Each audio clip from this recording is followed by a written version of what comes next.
100व्या अखिल भारतीय नाट्य संमेलनाच्या लोगोच्या अनावरणाच्या कार्यक्रमाच्या निमित्तानं उपस्थित असणारे डॉक्टर पी.डी. पाटील, कृष्णकुमार गोयल, राजू शेठ सांखला, माजी आमदार विलास लांडे, माजी आमदार अण्णा बनसोडे, आयुक्त शेखर सिंग, अजित गव्हाणे, कविता अल्लाट, योगेश बहल, नाना काटे, सुरेश धोत्रे, सुरेश गुले, गणेश गुले, दीपाली शेळके, माया बारणे, सतीश दरेकर, प्रभाकर वाघिरे, राजेंद्र साळुंके, राजीव बनसोडे, गोरक्ष लोखंडे, ज्यांनी पुढाकार घेऊन आज मला ह्या कार्यक्रमाच्या निमित्तानं आवर्जून बोलवते, आपल्या सगळ्यांचे सहकारी भाऊसाहेब भोईर, त्यांची सगळी टीम, जमलेल्या बंधू भगिनींनो, माझ्या तरुण मित्रांनो, ह्या शतक महोत्सव अखिल भारतीय मराठी नाट्य संमेलनाच्या लोगोचं अनावरण झालं असं सुरुवातीलाच मी आपल्या सगळ्यांच्या साक्षीने जाहीर करतो.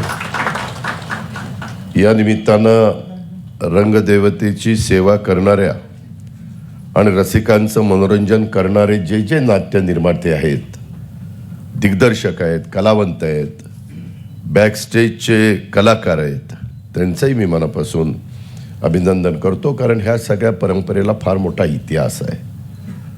बघता बघता 100 वर्ष झाली. दरवर्षी होऊ शकलं नाही. काही वर्ष करोना असेल किंवा इतर काही अडचणी असेल, त्याच्यामध्ये ती वर्ष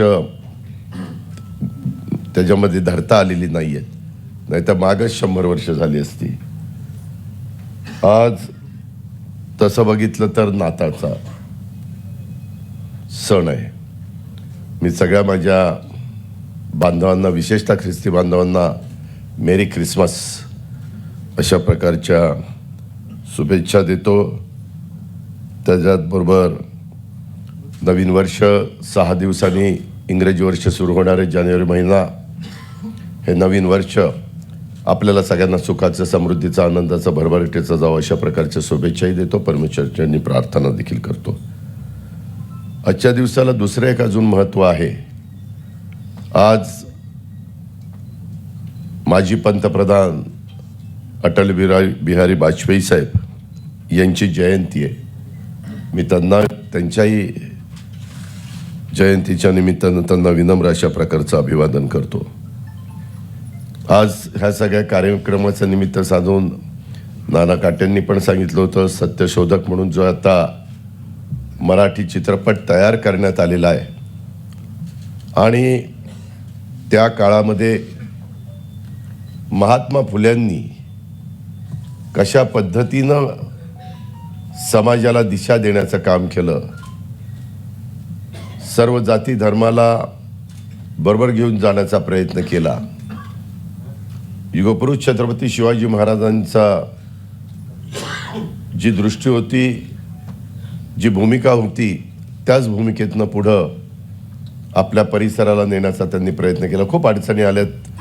2 तारखेला मला ते चित्रपटाचं, आज आपण तर छोटा कार्यक्रम इथे घेतला, परंतु 2 तारखेला आयनॉक्सला माझी त्यांनी तारीख घेतलेली आहे. त्या दिवशी चित्रपट आम्हा लोकांना दाखवणार आहे. 5 जानेवारीपासून महाराष्ट्रातल्या जनतेला चित्रपटगृहामध्ये हा चित्रपट उपलब्ध होणार आहे. माझी विनंती आहे की ह्या गोष्टीला बरेच वर्ष जरी झालेली असली तरी नवीन पिढीनं अशा थोर महापुरुषांचे चित्रपट बघितले पाहिजे आणि त्यांनी कशा प्रकारे अतिशय प्रतिकूल परिस्थितीमध्ये समाज घडवण्याचं काम केलं, हे पण माझ्या नवीन पिढीनं समजून घेतलं पाहिजे.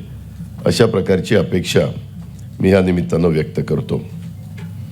आपले पिंपरी चिंचवड एक महत्त्वाचं शहर म्हणून आता देशामध्ये ओळखलं जातं. आपण सगळ्यांनी मिळून आपापल्या परीनं ह्या शहराच्या सर्वांगीण विकासाला हातभार लावला.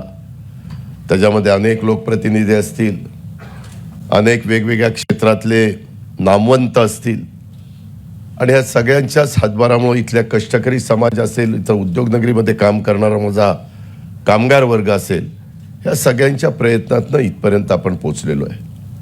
काही प्रश्न असतात, त्याच्याबद्दल ओहापोह करण्याचं हे व्यासपीठ नाही आहे, पण काही प्रश्न निश्चितपणे थोडेसे गंभीरतेनं चर्चेला आलेले आहेत त्याबद्दल मी आज तुमच्याशी जास्त ह्या कार्यक्रमाच्या निमित्तानं बोलणार नाही, पण मी त्याच्यामध्ये लक्ष घातलेलं आहे. कारण मागं 25 वर्ष 92 ते 2017 25 वर्ष तुम्ही सगळ्यांनी मला साथ दिली.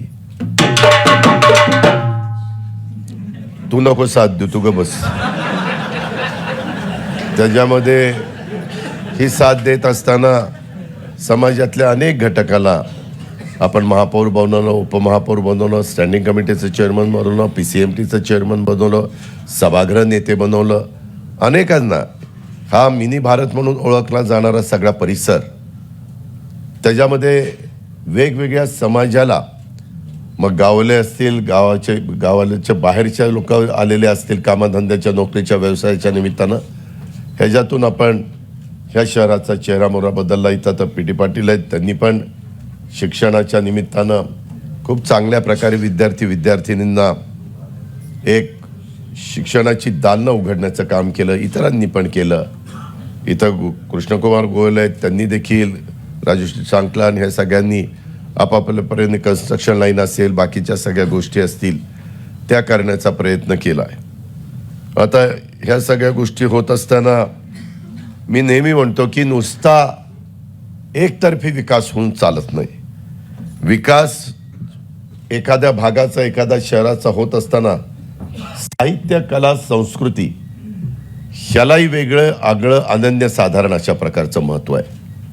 आणि त्याच्यामुळं विकासाला ह्याही बाबींची जोड असावी लागते.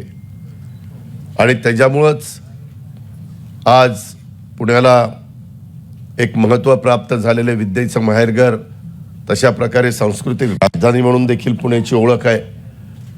भाऊसाहेब तर अतिशय तरुण वयात, त्याचा उल्लेख त्यांनी मगाशी केला. ही सगळी नवी टीम इथं, विलास असेल, भाऊसाहेब असेल, अनेकांची नावं घेता येतील. त्यावेळेस मी ज्यावेळेस इथं खासदार झालो, तुमचा 91ची गोष्ट आहे, तेव्हा ही सगळी तरुण मंडळी होती आणि त्याच्यातून अनेकांना संधी देण्याचं काम आपण सगळ्यांनी केलं. भाऊसाहेबाला पहिल्यापासून लोकसेवेची, समाजकार्याची जशी आवड, तशा पद्धतीनं ह्याही क्षेत्रामध्ये त्यांनी आपापल्या परीनं वेगवेगळ्या क्षेत्रातल्या अनेकांना बोलून एक चांगले कार्यक्रम घेण्याचा प्रयत्न केला. त्याच्यामध्ये काही काळाकरता रामकृष्ण मोरे देखील सांस्कृतिक कार्यमंत्री होते त्यावेळेस, त्यांनी पण ह्या बाबतीमध्ये सहकार्य केलं.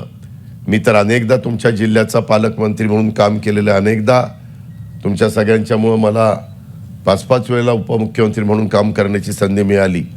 आणि त्याच्यामुळं ज्यावेळेस आम्ही सरकारमध्ये असू, सरकारच्या बाहेर असू, त्यावेळेस आपण ह्या गोष्टीला मदत केली पाहिजे. ज्याने त्याने आपल्या क्षेत्रामध्ये काम करावं. आपण ढवळाढवळ करायची नाही, पण आपण त्यांना सर्वतोपरी सहकार्य करायचं. म्हणून भाऊसाहेबांनी मला ज्यावेळेस सांगितलं, त्यावेळेस मला उदय सामंत देखील उद्योगमंत्री म्हणाले की दादा, आता अधिवेशन संपते, आपण सगळेजण चाललेलो आहे, तुम्ही काही करून एक वेळ द्या आणि तिथं PMC कमिशनर, PCMC कमिशनर आणि बाकीचे सगळे लोकांना बोलवा, ऑफिसर लोकांना, आम्हाला बोलवा, भाऊसाहेबला बोलवा आणि त्याच्यातून जिल्हाधिकारी असतील, बाकीचे सगळे असतील, त्याच्यातून काय कुणी जबाबदारी पार पाडायची. त्यांनी सांगितलेली गोष्ट खरी आहे की 100वे अखिल भारतीय मराठी नाट्य संमेलन असल्यामुळं 10 कोटी रुपये अशा प्रकारची भरीव मदत केली. परंतु ती मदत ही अनेक आपल्या राज्यातल्या वेगवेगळ्या नाट्यमंडळाच्या करता, ह्यांच्या शाखा असतात, तिथं वेगवेगळे कार्यक्रम घेण्याच्या करता. आणि काही बाबतीत त्याने जसा उल्लेख केला, रत्नागिरीला मी 5 कोटी जाहीर केलेले होते, तशा पद्धतीनं काही रक्कम ह्याच्यामध्ये एक राखून ठेवली जाणार आहे डिपॉझिट म्हणून. त्याच्या व्याजातनं पण काही गोष्टी करायचा मानस हा ह्या क्षेत्रातल्या मान्यवरांचा आहे. सुरुवात आपण पुण्यामध्ये गणेश कला क्रीडामध्ये शुभारंभ करतोय आणि नंतरचे मात्र 2 दिवस मला वाटतं इथं आहे. मुख्यमंत्र्यांना त्यांनी निमंत्रण दिलेलं आहे, उपमुख्यमंत्री देवेंद्रजींना निमंत्रण दिलेलं आहे, बाकीच्या सगळ्यांना. मला तर पहिल्याही दिवशी आहे, दुसऱ्याही दिवशी आहे, मी पण त्याच्यातनं वेळ देणार आहे. त्यावेळेस ह्यांचा वेळ लक्षामध्ये घेऊन मला अजितला सांगायचं, तुम्ही पण एक पक्षाचा मेळावा माझ्या उपस्थितीमध्ये ह्याचा वेळ भाऊसाहेबांशी वगैरे बोलून तो देखील त्याच्यामध्ये आयोजित करा आणि अशा पद्धतीनं आपण ह्या अखिल भारतीय मराठी नाट्य संमेलनाचा 100वा वर्ष खूप चांगल्या पद्धतीनं त्या ठिकाणी साजरा करण्याचं काम करू. त्याच्यामध्ये मला वाटतं संमेलनाचे अध्यक्ष जब्बार पटेल हे भूषवणार आहेत आणि त्यामुळे हे संमेलन निश्चित एका वेगळ्या उंचीवर पोहोचवण्याचं काम झाल्याशिवाय राहणार नाही. 2016 साली 89वंच माझ्या माहितीप्रमाणे मराठी नाट्य संमेलन पिंपरी चिंचवडला झालेलं होतं. सॉरी 99 साली 19 बरोबर आहे. 99 साली 19वे नाट्य संमेलन त्या ठिकाणी झालेलं होतं. श्रीपाल सबनीस साहित्य संमेलन नाही ते सॉरी ते मी जमलिंग केलं.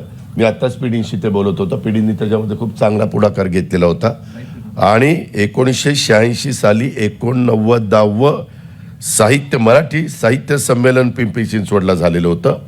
भाऊसाहेबांनी उल्लेख केला ते मराठी नाट्य संमेलन त्याच्या नंतरच्या काळामध्ये आधीच्या काळामध्ये झालेलं होतं आणि श्रीपाल सबनीस साहित्य संमेलनाचे अध्यक्ष होते आणि हे साहित्य संमेलन ह्या उद्योगनगरीनं यशस्वी केलं होतं. त्यानंतर यंदा उद्योगनगरीमध्ये 100वा अखिल भारतीय नाट्य संमेलन हे होतंय. त्यामुळे उद्योगनगरीची वाटचाल खऱ्या अर्थानं सांस्कृतिक नगरीकडं त्या ठिकाणी चाललेली आहे. याचाही मनस्वी आनंद हा माझ्यासारख्या कार्यकर्त्याला आहे.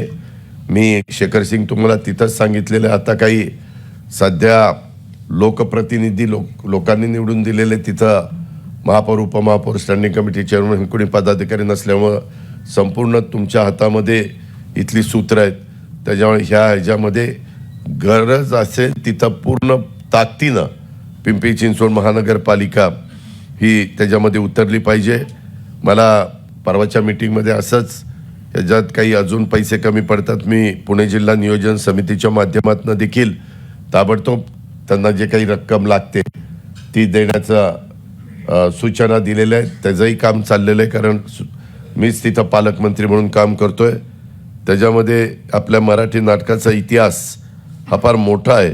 1842ला आपले सांगलीचे राजे पटवर्धन यांच्या प्रेरणेतनं विष्णुदास भावे यांनी सीता स्वयंवर हे पहिलं मराठी नाटक रंगभूमीवर आणलेलं होतं आणि त्यामुळं विष्णुदास भावेंनी मराठी नाट्य चळवळीची मुहूर्तमेढ रोवली असं मानलं जातं.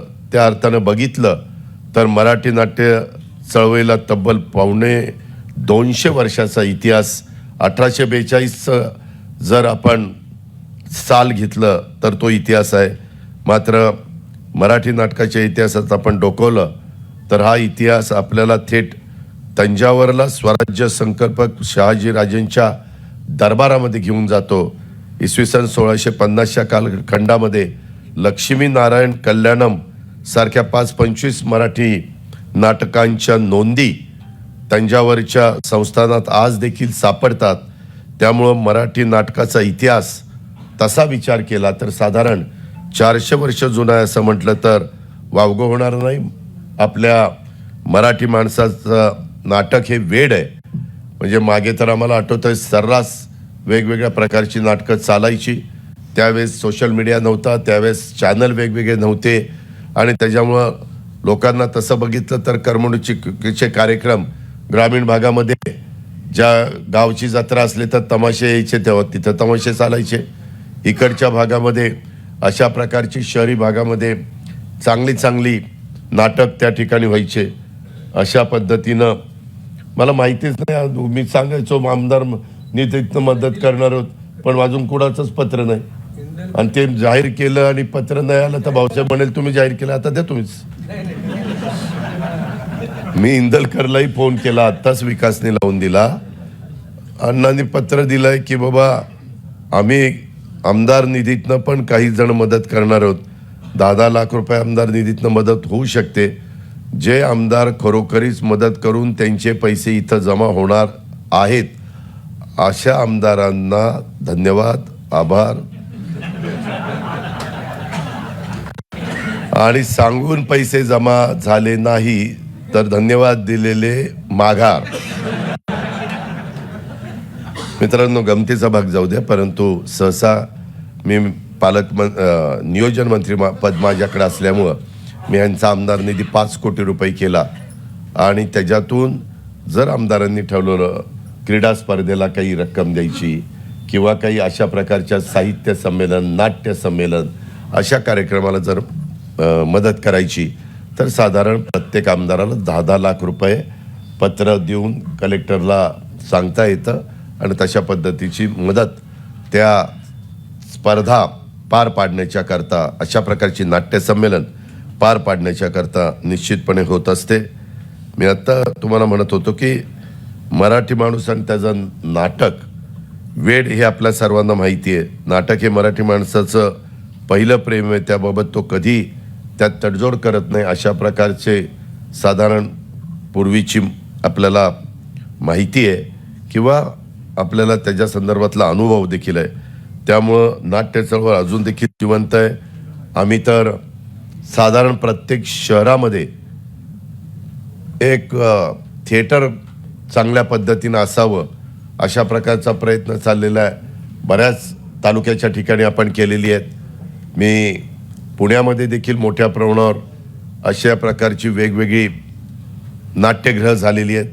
आपल्या इथंही निळोभाऊ फुलेंच्या नावानी, त्याच्यामध्ये आपल्या रामकृष्ण मोरेंच्या नावानी, अंकुश लांडगेंच्या नावानी, त्याच्यानंतर मधी एक गदिमा यांच्या नावानी, अशा वेगवेगळ्या मान्यवरांच्या नावानी आहे. संत तुकाराम नगरमध्ये देखील आचार्य यात्रेंच्या नावानी. पण ह्याचा मेंटेनन्सचा पण खर्च खूप असतो. मला काल विक्रम कुमार सांगत होते 4.5 कोटी रुपये त्यांना मेंटेनन्सचा खर्च होतो. आणि बऱ्याचदा कलावंत माझ्याकडे तक्रार करत असतात की दादा, आम्ही ज्यावेळेस नाटक तिथं पेश करायला जातो त्यावेळेस तिथली त्यांची ती रूम असेल, बसणे तिकडचे त्यांची व्यवस्था बसण्याची असेल, तिथलं स्वच्छतागृह असेल, त्यांची मेकअप रूम असेल, त्याची कधी कधी फार दुरावस्था झालेली असते. त्याच्यामध्ये आयुक्तांनी जास्त लक्ष देणं नितांत गरजेचं आहे. ठीक आहे, खर्च होत असतो, परंतु शेवटी हे समाजाच्या सर्वांच्या करता असतं, नवीन पिढीच्या करता असतं. प्रत्येकाच्या अंगामध्ये असणारी कला दाखवण्याची एक ती संधी असते आणि त्याच्यामुळं त्या बाबतीत आपण निश्चितपणे थोडंसं सगळ्याच गोष्टी बाबा एवढा खर्च होतो, तेवढा खर्च येतो, शेवटी त्या खर्चाच्या मागचं कारण काय हे देखील त्या बाबतीमध्ये बघितलं पाहिजे. हेही मी आवर्जून सांगेन. मराठी नाटकांनी केवळ मनोरंजनच केलं नाही तर तुम्ही बघितलं जसं आत्ताचा त्यांनी चित्रपट आपल्याला सर्वांच्या समोर दाखवला सत्यशोधक, तर त्याच्यामध्ये देखील जरी महात्मा फुल्यांच्या नावानी तो चित्रपट असला तर त्याच्या पाठीमागं काय पार्श्वभूमी दडलेली आहे हे नवीन पिढीला समजलं पाहिजे. तशा पद्धतीनं सामाजिक, राजकीय, कौटुंबिक अशा कितीतरी विषयांना थेट हात घालण्याचं काम आमची मराठी नाट्य परिषदेचे वेगवेगळे मराठी नाट्य नाटकं देखील करत असतात. म्हणजे त्याचे निर्माते, दिग्दर्शक आणि कलाकार हे सगळे मिळून त्याच्यामध्ये स्वतःचं योगदान देत असतात आणि त्याच्यातून त्यांना भावना, विश्व त्यांनी ढवळून काढतात. नाट्यरसिकांच्या मनाचा ठाव घेतात. काही काही नाटकं इथे उशाळलेला मृत्यू वगैरे अशी काही काही नाटकं इतकी गाजली की काही म्हणजे लोक आज पण नाव काढतात. त्यामुळे नाटकं हे खऱ्या अर्थानं समाजाचं तसं बघितलं तर प्रतिबिंबच असतं असं म्हटलं तर वावगं होणार नाही. मात्र एक गोष्ट मी मान्य करीन, 2-2.5 वर्षाच्या कोरोनाच्या संकटामध्ये मराठी नाटकांवर आणि नाट्यकर्मींवर मोठं संकट उभं राहिलं. या संकट काळामध्ये आपल्या नाटकांच्या घंटा थांबल्या, नाहीतर पहिली घंटा, दुसरी घंटा, तिसरी घंटा हे आपण बघायचो, नाटकं ती सुरू व्हायची. नाटकाचे प्रयोग बंद झालेले आपण पाहिले आणि नटमंडळींच्या समोर नाटकांवर अवलंबून असणाऱ्या अनेकांचे संसार अडचणीमध्ये देखील आलेले आम्ही पाहिले. त्याच्यातनं आम्ही नंतर यादी तयार केली होती. नीट रेकॉर्ड नव्हतं, त्यांना शासनाच्या वतीनं काही मदत करता येते का तो प्रयत्न आम्ही केला. काही राजकीय पक्षांनी देखील एक मदत म्हणून तिथं सहकार्याची भूमिका घेतली आणि ह्याच्यातून आम्ही नाट्य कलावंतांना, निर्मात्या, दिग्दर्शकांच्या आणि बॅकस्टेज आर्टिस्टच्या अनेक मीटिंग घेतल्या. नाटकांसाठी अनेक सवलती देण्याचा प्रयत्न केला आणि अडचणीमध्ये असणाऱ्या सापडलेल्या कलाकारांना बॅकस्टेज आर्टिस्टला मदतीचा हात देण्याचाही प्रयत्न आम्ही त्यावेळेस सरकारमध्ये असताना केला. मला आठवतंय करोनाचं संकट थोडं कमी झाल्यावर पुण्यातल्या बालगंधर्व रंगमंदिरात 22 ऑक्टोबर 2021 रोजी आपण काही नियम पाळून नाट्यगृह पुन्हा सुरू देखील केली. त्यासाठी रंगभूमीची पूजा केली आणि 3री घंटा वाजून आपण नाटकाचा पडदा उठवलेला होता. अशा पद्धतीनं नेहमीच मराठी नाटकांवर एकंदरीत ह्या क्षेत्रावर मनापासून प्रेम करण्याचं काम हे केलेलं आहे. स्वर्गीय यशवंतराव चव्हाण साहेबांच्या पासूनचा इतिहास आहे. चव्हाण साहेबांनी पण नेहमी साहित्य संमेलन, नाट्य संमेलन ह्याच्याकरता ते स्टेजवर न बसता खाली बसायचे आणि त्यांच्या एकंदरीत कार्यक्रमामध्ये सहभागी व्हायचे. अशा पद्धतीची परंपरा पुढेही सातत्याने टिकवण्याचं काम ज्या त्या राज्यकर्त्यांनी केलेलं आपण सगळेजण बघतोय. मराठी नाट्य चळवळ उगमापासून असलेली वळण, स्थित्यंतरं, अडीअडचणी, त्याच्या भरती, त्याच्या ओहोट्या सगळं भोगत त्या इथपर्यंत पोचलेलं आहे आणि भोगत उपभोगत अविरतपणे वाहतंय. याच एक नाट्यरसिक म्हणून मला मनापासूनचा आनंद आहे आणि त्याच्यामुळं भाऊसाहेबनी मला सांगितल्यानंतर मी ताबडतोब ह्या गोष्टीला होकार दिला.